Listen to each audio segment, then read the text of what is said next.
신약성경 사도행전 28장 1절에서 6절입니다. 사도행전 28장 1절에서 6절 봉독하겠습니다. 오늘 한번 제가 한 절, 여러분들이 한 절 교독해 주시면 감사하겠습니다. 우리가 구조된 후에 한즉 그 섬은 멜리데라 하더라.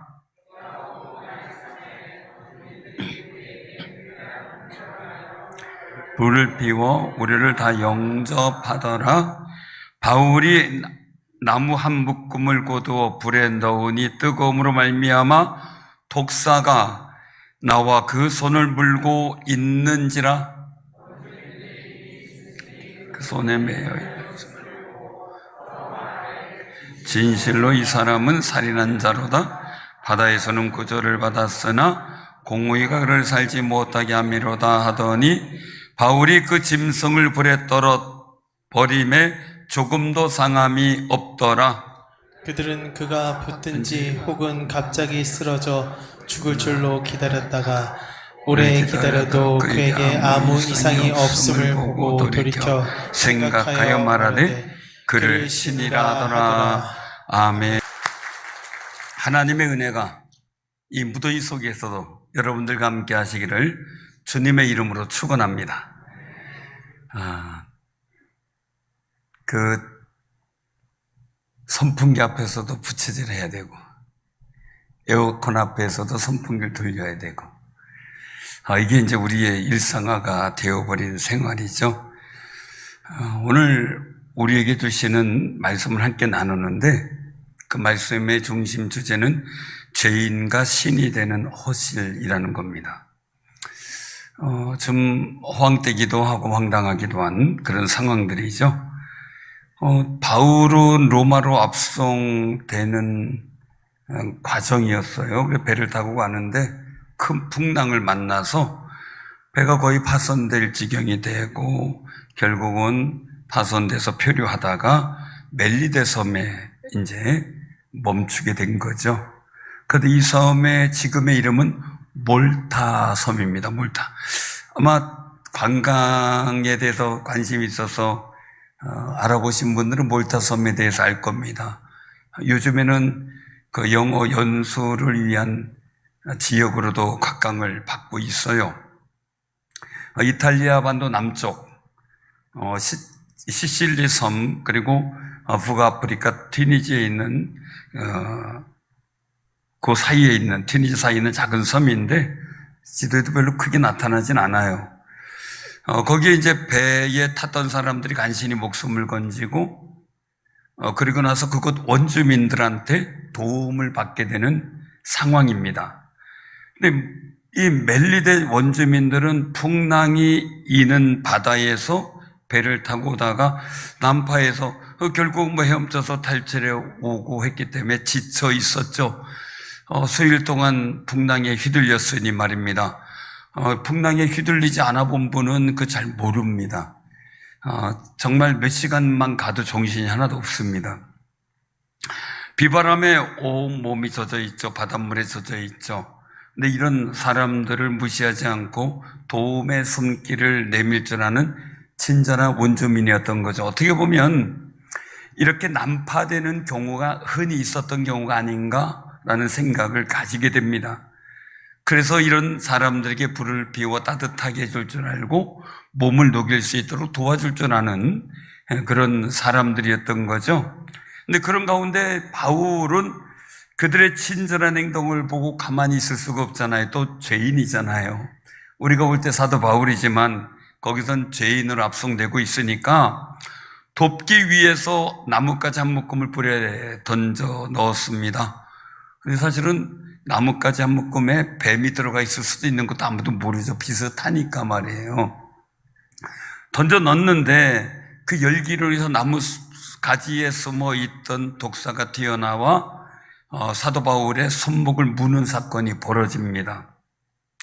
난리가 나죠. 뱀에 안 물려본 분들은 모르겠지만 물려본 분들은 정말 너무 황당하고 하늘이 노랗다라는 얘기까지 제가 들었습니다. 그 독이 퍼지기 시작하면 더 하겠죠.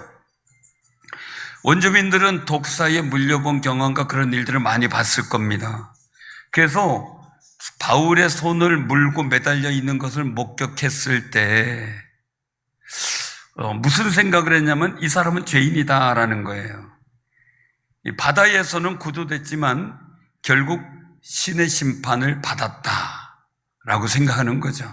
살인자다. 오늘 여기 보면 살인자다라고 이야기를 합니다. 죽음이라고 하는 일들이 바다에서는 구조를 받아서 괜찮았지만 결국은 그가 죄인, 살인한 죄인이기 때문에 살인죄에 해당하는 독사에 물려 죽는 그런 상황을 당하게 됐다는 거예요. 한마디로 얘기하면 여기 말씀 속에 4절에 보면 공의가 그를 살지 못하게 함이로다 이렇게 되는데 공의는 정의라는 뜻도 있어요.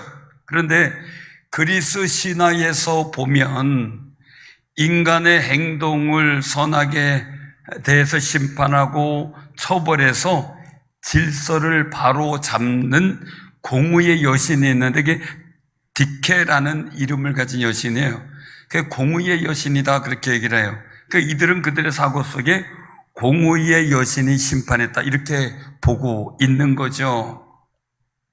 그러니 바울을 보면서 뱀이 물어서 이제 곧 죽게 될 거니까 공의의 여신이 살아있어 라고 인정하는 상황이 돼요. 근데 이처럼 사람은요, 사람의 가벼운 생각 중에 하나가 어떤 사람이 화를 당해요. 재난을 당해요. 저 사람 분명히 뭔가 죄를 지었어. 인과응보야. 거 봐, 그럴 줄 알았어. 권성징악이야. 막 하면서 의식을 갖고 판단하는 경우가 참 많이 있습니다. 그런데 우리는 그러지 않은 상황을 많이 보게 되죠. 욥은 사단이 시험해서 그의 마음속에 여러 가지가 있지만 결국 친구들에 의해서 너는 죄 때문에 이렇게 고난을 받은 거야. 이렇게 어려움을 당하는 거야. 하고 그들도 욥을 판단하기로 그렇게 판단합니다. 그런데 바울이 독사에 물린 것을 보았어요. 바로 죽겠지. 이게 맹독을 가진 독사인 거죠. 바로 죽겠지라고 생각을 했는데 바울은 뱀을 그냥 불 위에 툭 털어버려요. 죽지도 않아요. 아파하지도 않아요. 이런 광경을 멜릴 사람들이 보고 바울이 아무런 해도 있지 않자 와, 신이다. 이렇게 축혀 세우는, 추앙하는 일들이 벌어지게 된 거죠.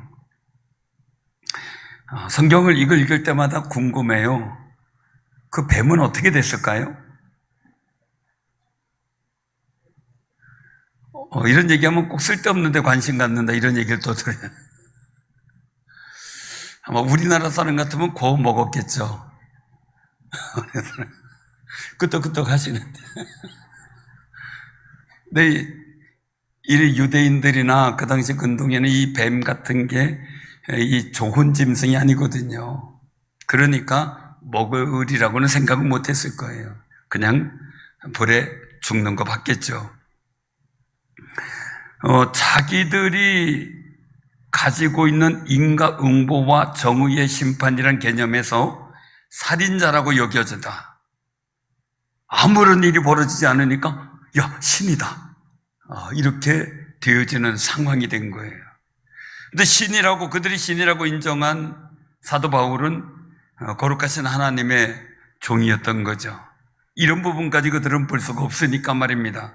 그런데 이 굉장히 짧은 장면은 우리가 가진 사람들의 인식과 또 신앙의 단순한 판단으로 섣불리 결론 내릴 수 없다라는 생각을 갖게 됩니다. 왜냐하면요, 그 사건 속에 깊은 하나님의 계획과 뜻이 들어있는 역사적 관점으로 볼 수 있을 때 이 사건의 의미를 깨닫게 되는 거죠. 결국은 사도 바울의 그 사건을 통해 사도 바울이 범상치 않은 분이라는 사실을 그들이 다시 한번 깨닫게 되는 겁니다. 오늘날도 누군가가 어려움을 겪으면 무슨 죄를 지었나 보다. 고봐, 그럴 줄 알았어, 이런 얘기를 많이 하고, 반대로 잘 되면 복 받았나 보다, 착하게 살더니, 이렇게 이제 생각하는 경우 참 많습니다. 그런데 이 고난과 축복은 하나님의 관점에서 보면 시간을 두고 봐야 된다는 거죠. 우리의 시선이 종종 단편적인 것만 보다 잘못 바라볼 때가 있기 때문입니다. 아까도 욥을 말씀드렸지만 욥은 사단이 그를 핍박해 해서 결국은 그의 삶 속에 하나님을 향해 분노하고 원망하도록 하길 원했던 거고, 욥은 그 신앙을 지키고 하나님께 감사하자 결국 모든 상황이 끝나고 갑절의 복을 받는 이 거룩한 역사를 보였어요. 근데 그 친구들이 너 죄인이야, 너 잘못했으니까 네가 지금 이런 일 당하는 거야 하고 굉장히 추궁을 많이 했거든요. 근데 그 일에 대해서 하나님께서 책망하시거든요. 하나님의 뜻을 그렇게 오도하지 말라는 거죠. 사랑하는 성도님들, 그래서 우리가 기억할 것은요, 욥은 그래도 자기가 죄인이 겪어야 되는 그런 인과응보의 원리 속에서 본다 그러면 정말 죄인이 겪는 죄 지은 사람의 모습을 갖고 있었지만, 자신은 하나님 앞에 온전하며 하나님께서는 자기 신원할 것이라는 분명한 확신을 갖고 살았어요. 친구들이 뭐라 그래도 거기에 굴하지 않고 말입니다. 결국은 하나님의 공의가 드러난 거죠. 사도 바울도요, 자기 자신이 어떤 우위를 받고 있는지 연연하지 않아요. 독사에 물려서 야 봐라, 공의의 심판을 받는다 하는 얘기가 들려도 당황하지 않아요. 조용히 뱀을 불 속에 던져버리는 모습이 하나님의 사람으로서 확신과 담대함이 있는 것을 보여주는 중요한 모습입니다. 그러니 우리도 어처구니 없는 일을 당할 때가 있어요. 속상한 일을 당할 때가 있어요. 그럴 때 하나님의 사람이라는 자부심을 갖고 주의 약속의 말씀을 묻고 초연하고 믿음의 담대함을 지켜나가는 귀한 승리자들이 되시기를 바랍니다. 믿음의 사람은 환경이 아니라, 환경을 신뢰하고 환경에 의해서 바뀌는 게 아니라 하나님을 신뢰함으로 가지는 믿음의 담력을 내 모습으로 표현해 갑니다. 세상은 우리를 오해할 수 있습니다. 그러나 하나님은 우리의 중심과 사명을 아십니다. 사도 바울처럼 하나님께서 우리와 함께 하신다는 확신이 있으면 세상의 판단에, 상황에 내가 흔들릴 이유가 없습니다. 다만 우리가 할 일은 하나님께도 가까이 나아가는 겁니다. 한 사람에 대한 또 다른 사람의 평가는 늘 바뀌게 돼요. 바뀌는 걸 보게 돼요. 어떤 분하고 얘기를 하는데 한 분을 너무 좋은 분으로 평가하더라고요. 너무 좋대. 참 좋으신 분이 잘 됐네요. 이 지역에 사는 분이 아니에요. 다른 분인데 참 잘 됐네요. 그랬어요. 그랬더니 나중에 얼마 후에 만났는데 그렇게 몹쓸 사람 몰랐다고. 그래 평가가 바뀌어. 왜 그랬느냐 그러니까 자기는 처음에 몰랐는데 잘 되셔서 몰랐는데 나중에 보니까 아주 못된 사람으로 자기를 너무 어렵게 한다 이거예요. 그 사람의 평가는 나한테 편하면 좋은 사람이, 나한테 조금 불편하면 아주 고약한 사람이에요. 근데 내가 기준이 되면 세상은 어떻게 바뀔 것인가라는 거예요. 오늘도 일 보면은요, 사도 바울을 살인자다, 자, 인과응보다, 죄인이다 이랬던 사람들이요, 나중에 조금 이 뱀 한 마리가 물어도 아무런 이상이 없고 그냥 불에 던져 버리는 상황이 되니까 어떤 현상도 나타나지 않으니까 야, 신이다라고 극단적으로 바꿉니다. 사람의 판단은 언제든지 기준이 모호하기 때문에 변덕스럽고 이중적이다라는 표현을 씁니다. 그래서 인기와 비판은 언제든지 뒤바뀔 수 있는 것이 우리 사람이 살아가는 일에 대한 상황입니다. 그래서 연예인들이나 유명인들이 갑자기 우울증에 빠지고 힘든 일이 뭡니까? 인기가 비판으로 바뀔 때입니다. 너무 힘들어하죠. 그래서 우울증에 걸리고 때로는 자기 생명을 자기 것인 양 끊기도 하고 이런 상황들도 벌어질 때가 있습니다. 그러나 우리는 꼭 기억하시길 바랍니다. 우리는 하나님을 섬기는 사람들입니다. 하나님 보시기에 복되고 아름답게 살아가기로 결심하는 귀한 삶이 되시기를 바랍니다. 갈라디아서 1장 10절에 보면 사도 바울의 고민이 나와요. 그리고 결단도 나오는데요. 그런 고민을 합니다. 이제 내가 사람들에게 좋게 하랴, 하나님께 좋게 하랴, 사람들에게 기쁨을 구하랴 하는 고민이었습니다. 그 속에서 사도 바울은 고백을 해요. 내가 지금까지 사람들의 기쁨을 구하였다면 그리스도의 종이 아니니라 결단합니다. 그럼 그리스도의 종은 사람을 통한 기쁨을 얻는 게 아니라 하나님께서 주시는 기쁨을 얻는 사람이고 하나님께 기쁨을 드리는 사람이에요. 여러분들이 신실한 하나님의 종들이 되시기를 바랍니다. 하나님의 사람은 자기에게 불리한 상황이 된다 할지라도 하나님을 바라보는 믿음의 관점이 흔들리지 않는다는 겁니다. 그러니 다윗의 모습을 봐도요, 다윗은 양치기 하면서 사자와 곰하고 싸울 때도 역시 하나님이 함께 계셨다는 믿음을 가져요. 그리고 그가 골리앗과 싸우러 나가는데도 여호와의 이름으로 나간다 그러고 하나님이 나와 함께 하신다라는 그 관점에 믿음을 갖고 나가요. 근데 억울하게 역적이라는 관점을 갖고 사울 왕에게 도망다니는 신세임에도 불구하고 여전히 하나님은 나의 하나님이고 나와 함께 하신다는 거룩한 믿음의 관점을 잃어버리질 않아요. 그러니 원수 같은 사울 왕도 그가 보호해주고 살려주는 역사를 보게 됩니다. 오늘 우리가 살아가는 시대 속에서 한국교회의 문제는 뭘까라는 고민들도 우리는 또 할 수밖에 없는 요건이 있습니다. 관점에 따라서 여러 가지 말을 할 수가 있습니다. 그래서 어떤 분들은 설교나 책에서 보면 신앙생활을 우리가 잘해서 세상에 인정받고 세상에 칭찬 듣는 그런 사람, 그런 신앙인, 그런 교회가 돼야 된다라고 아주 그냥 강력하게 말씀하는 경우를 보게 됩니다. 물론 맞아요.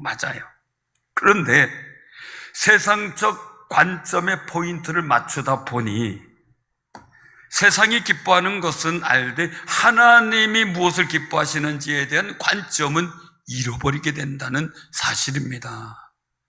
그래서 심지어 우리가 가져야 될 거룩함의 가치, 예배당의 소중한 가치조차도 잃어버리는 경우를 보게 돼요. 중요한 거는요, 복 있는 사람은 하나님께서 주신 고귀한 가치를 지켜냅니다. 그런데 그렇지 않으면 그 가치를 잃어버린다는데 문제가 있는 겁니다. 세상과의 대화를 해야 한다고 주장하는 분들이 있습니다. 그러다가 기독교의 중요한 가치를 잃어버리는 경우도 많이 있는 것을 보게 됩니다. 가령 세상의 종교와 교류한다고 하면서 하나님께 예배드리는 성전에서 타종교의 음악을 듣는 세계 종교인 음악회를 연다든지 경연대회를 하는 경우를 보게 됩니다.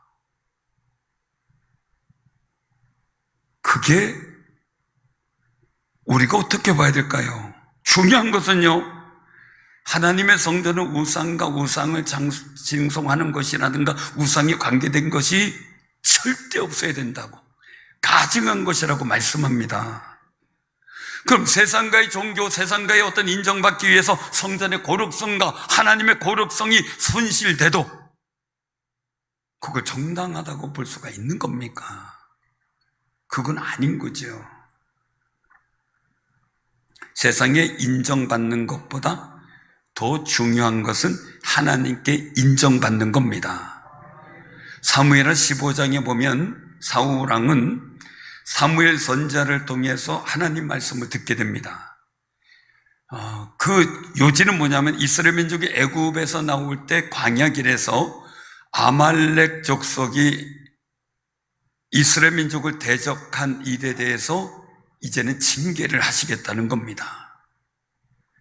지금 가서 아말렉을 쳐서 그들의 모든 소유를 남기지 말고 진멸하되 남녀와 소아와 젖먹이는 아이와 우양과 낙타와 나귀를 죽이라는 하나님의 명령을 듣게 된 거예요. 사실 명령을 가만히 보면 참 인간적으로 볼 때 답답합니다. 왜? 너무 잔인한 거 아니냐. 그런데 생각해 보세요. 하나님의 거룩한 마지막 종말의 심판에는 남녀노소 작은이나 큰이나 상관이 없습니다. 세상의 모든 것이 심판받게 되는 겁니다.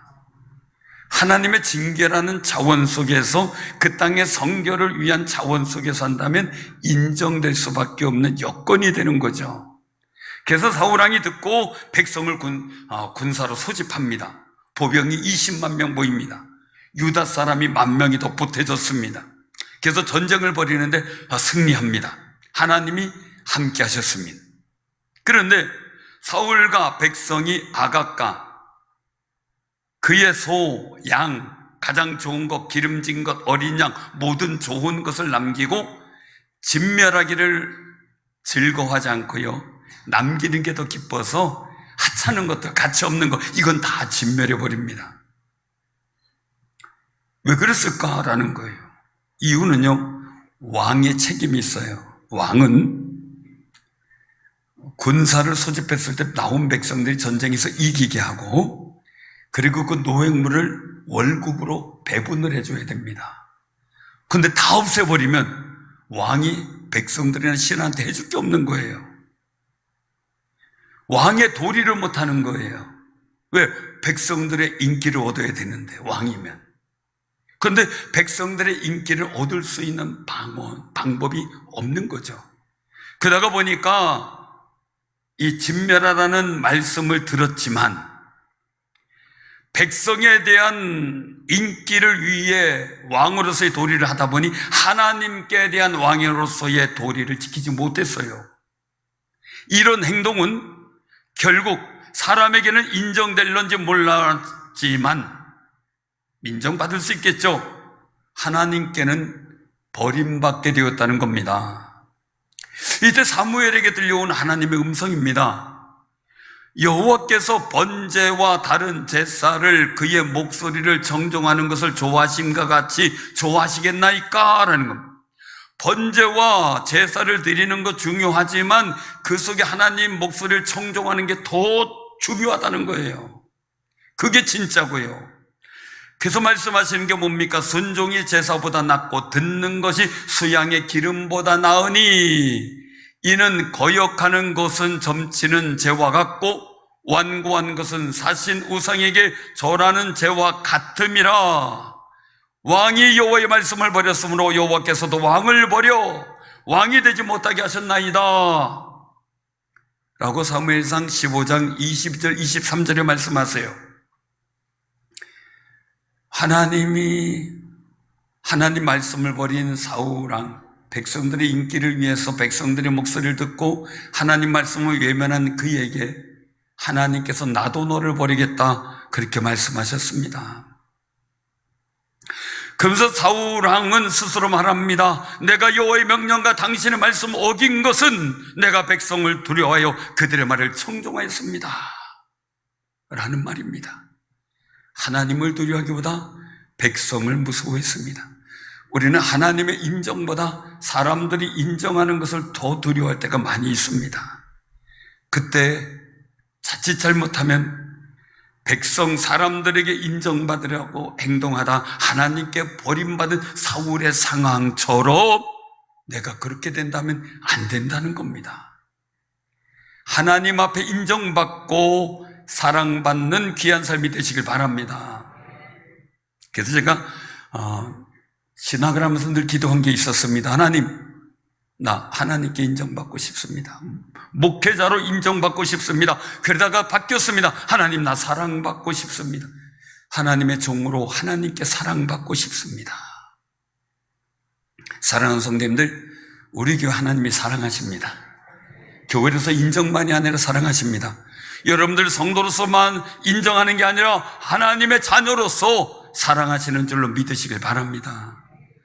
사실 사울이 이스라엘 백성에게 왕으로 인정받게 된 것은 하나님께서 함께 하셔서 블레셋과의 전쟁에서 이기게 하셨기 때문에 진정한 왕으로 인정을 받았어요. 제비뽑기에서 됐을 때 그는 인정받지 못했어요. 뿔뿔이 백성들이 흩어졌어요. 전쟁에서 하나님이 함께 하심으로 이기게 하셔서 왕다운 권위를 갖게 됐어요. 그런데 하나님 말씀을 무감각하게 받아들이고 사람의 소리에 귀를 기울이다가 하나님께 버림받은 거예요. 여러분들 우리 꼭 기억하시기 바랍니다. 주의 말씀에 무감각해진 마음이 있다면 기경을 하고 개간을 해서 주의 말씀에 풍성한 좋은 밭이 되기를 바랍니다. 하나님의 말씀에 귀를 기울이면서 살아온 다윗은요, 백성들의 인기에 연연하잖아요. 사울은 천천히요, 다윗은 만만히로다. 거기에 사울왕은 분노가 터집니다. 근데 다윗왕은 하나님께서 나를 어떻게 보시는가에 관점을 가집니다. 때로는 역적이라는 나쁜 소리가 들을 때도 있지만 연연하지 않고 하나님 말씀을 붙들고 산 다윗에게 하나님은 이스라엘 나라를 맡기시고 왕으로 세워주셨습니다.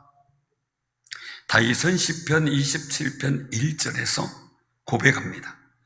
여호와는 나의 빛이요 나의 구원이시니 내가 누구를 두려워하리요.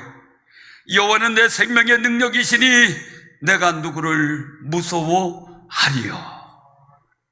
고백하는 거예요. 세상에 위협을 받고 있는 상황입니다. 세상이 역적으로 판단합니다. 그럴지라도 두렵지 않은 이유는 여호와 하나님이 나의 구원이시기 때문입니다. 그 고백입니다. 다윗의 이런 고백을 가진 것은 뭡니까? 나의 진정한 평가자는 하나님이라는 관점을 갖고 하나님을 두려워했기 때문에 생겨난 거룩한 가치관입니다. 사도 바울의 사건은요, 단순히 그 독사에 물린 일 이상의 교훈을 우리에게 줘요. 사람들의 평가는 얼마나 쉽게 흔들리는지 우리는 느끼고 있죠. 또 우리들도 그런 판단의 오류를 겪고 있을 때가 있으니까요. 그런데 항상 모든 것에 바른 판단을 하시는 분은 하나님이시라는 사실을 우린 다 인정을 합니다. 그런데 그것을 잃어버리고 산다는 게 문제죠. 기억하며 사는 귀한 삶이 되시길 바랍니다. 사람은 사도 바울을 죄인이라고 하고 또 금방신이라고 하고 또 그 다음에 어떤 일이 생겼는지 모르겠습니다. 그러나 중요한 건 하나님의 눈에는 사도 바울은 하나님의 일꾼이요 하나님의 사명자입니다. 그러기에 풍랑이는 바다 속에서도 내가 너와 함께한다 약속하심을 믿고 담대할 수 있었고, 잘못된 판단과 오류 속에서도 그는 하나님의 약속의 말씀을 믿고 의연함을 보일 수 있었던 겁니다. 우리 교회가 지금까지 오기까지 수많은 이야기가 있습니다. 저도 제가 지금까지 되기까지 저에게 대한 수많은 오해들과 수많은 이야기들이 있었습니다. 그러나 거기에 연연했다면 제가 기도도 못하고 분통 터지고 병이 생겼을 겁니다. 그러나 연연하지 않습니다. 이유는 뭡니까? 하나님께서 나를 지금 어떻게 보시는가가 중요했기 때문입니다. 세상은 사랑하는 성도님들에 대해서 저 따위가 교인이냐, 그렇게 신앙생활을 하지 마라, 너 때문에 교회 못 나간다 라고 하는 비아냥거림이 있을 수 있습니다. 거기에 주눅들 때도 있습니다. 그러나 기억하십시오. 하나님이 보시기에는 사랑스럽고 소중한 자녀입니다. 너무나 귀한 자녀입니다. 아들 예수님을 십자가에 못 박아 죽는 것을 허락하시면서까지 구원하시길 원하셔서 그 구원의 역사를 허락하시고 우리를 사랑하셔서 거룩한 백성으로 삼아주셔서 하나님의 자녀로 인정해 주셨습니다. 그 거룩한 인정하신가 그 큰 은혜를 우리가 세상 말 때문에 주눅 들고 잊어버려야 되겠습니까? 사단이 그렇게 공격을 해도 하나님이 욥을 사랑하고 욥과 함께 하시고 하나님이 자기를 신원하실 것이라는 그 굳은 믿음의 의지를 욥은 변함이 없이 하나님께 보였습니다. 사단이 포기할 때까지.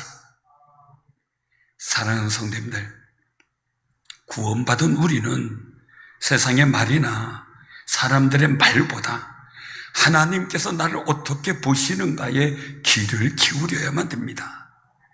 나 자신이 누군지 정의하는 것은 환경이나 사건이 아닙니다. 뱀에 물린 사건이 아닙니다. 하나님의 말씀이 인정하시고 하나님께서 인정하시고 부르신 거룩한 믿음으로 살아가는 승리자들 되시기를 바랍니다. 또한 다른 누군가를 우리가 너무 쉽게 판단하는 일들이 되지 않도록 지혜로운 마음도 필요합니다. 그래서 솔로몬은 백성들이 와서 얘기할 때 내가 듣는 지혜를 달라. 왜요? 듣고 바르게 판단하고 하나님 앞에 복 있게 말하고 지도할 수 있는 능력을 받기 위해서요.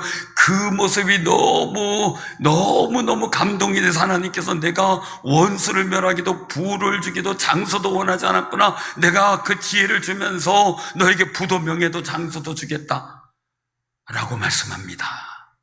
사랑하는 성도님들, 우리 눈물 뿌리며 기도하며 정말 내가 하나님 보는 마음으로 보게 하옵소서. 우리 성도들을 볼 때 하나님께서 인정하는 마음으로 보게 하옵소서. 우리가 서로를 축복하며 기도할 때도 하나님이 보시는 그 소중함으로 우리가 보게 하옵소서. 기도할 수 있는 귀한 마음 되시기를 바랍니다.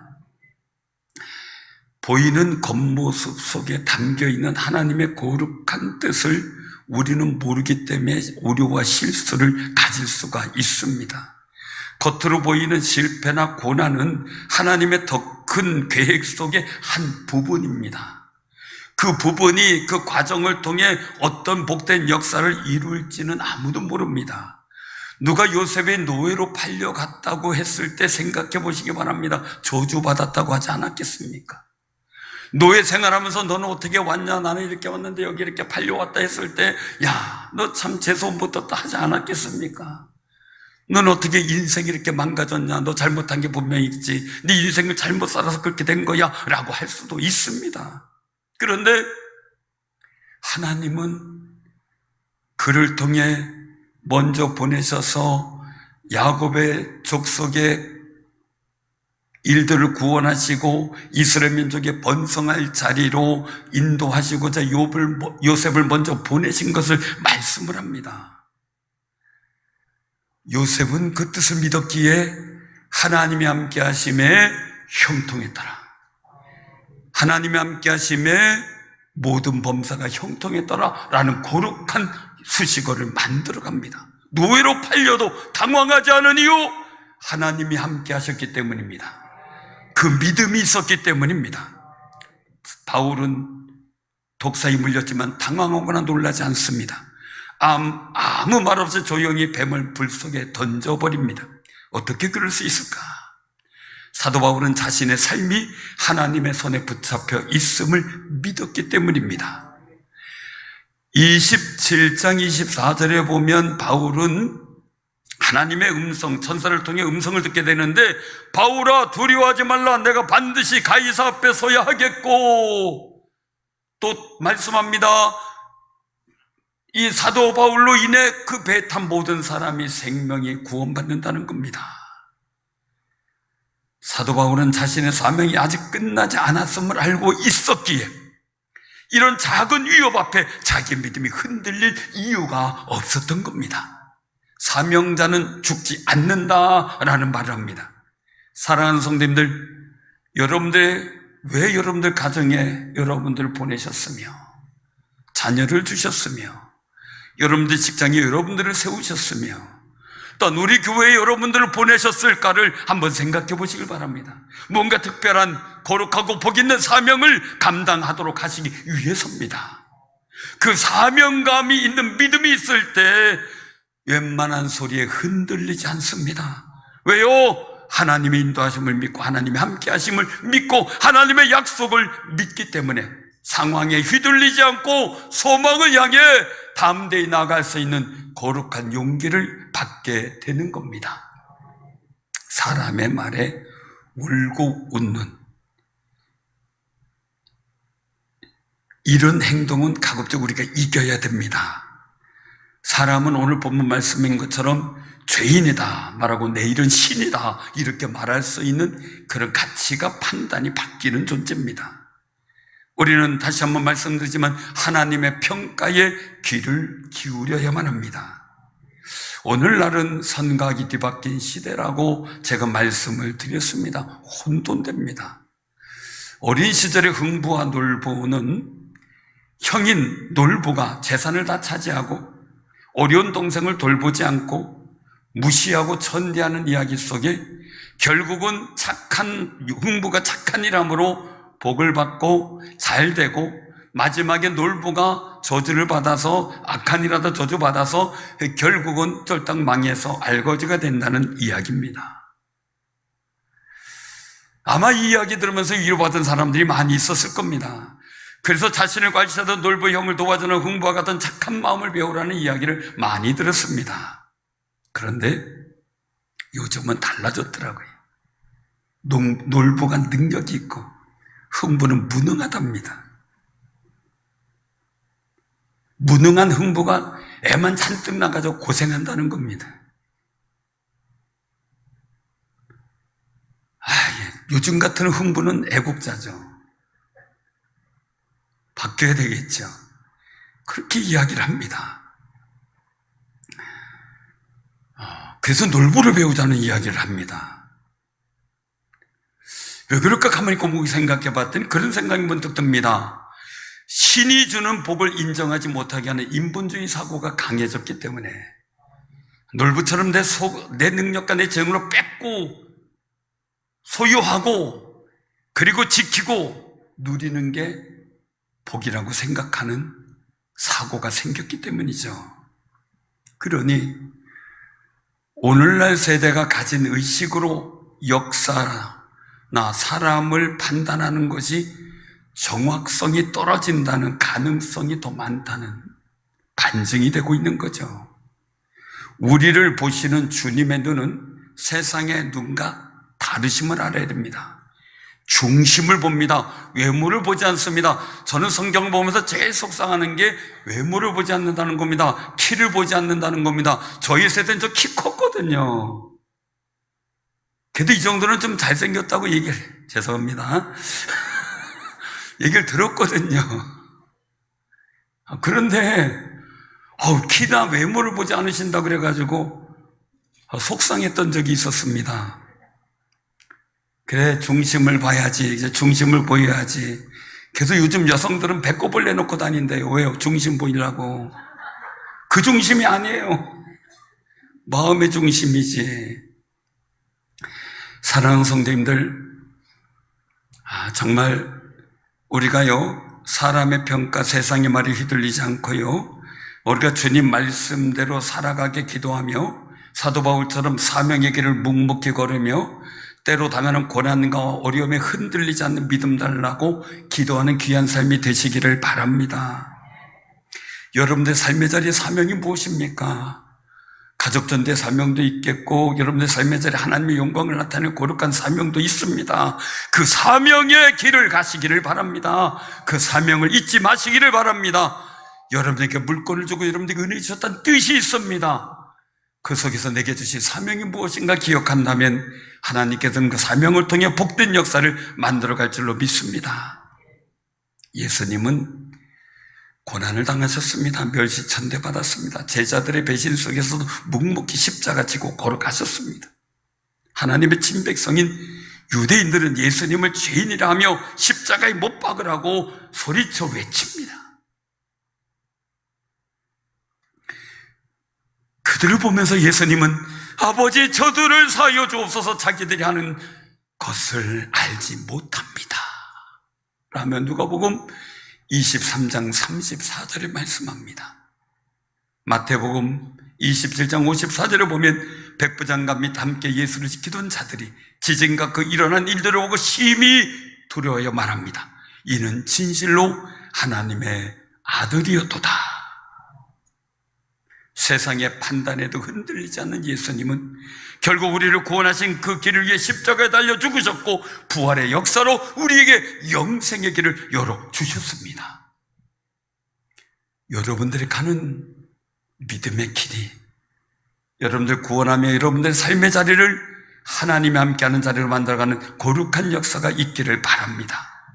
죄로 역임을 받은 예수님이 당한 십자가의 형벌처럼 여러분들 예수 믿는다고 얼마나 많은 고난받고 어려움을 당하고 직장에서나 사회에서 또 손해볼 때도 있습니까? 참을 때도 억울하지만 참을 때도 얼마나 많습니까?